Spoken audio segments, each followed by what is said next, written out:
Ibingunyaka urhulumente ozele iingxaki zamatyala ezinkundleni nokusilela kwamasebathile kurhulumente weliphondo.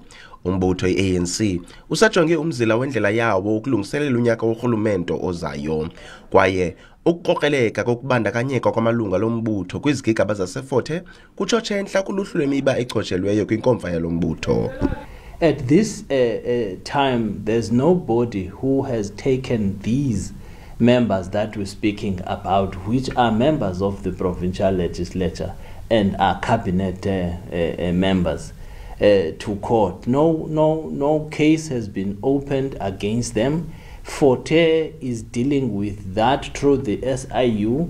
Ukusilela kwesebe lezemfundo ekuphuhliseni izakhiwo zezikolo zeliphondo yenye yemiba engundoqo kulombutho.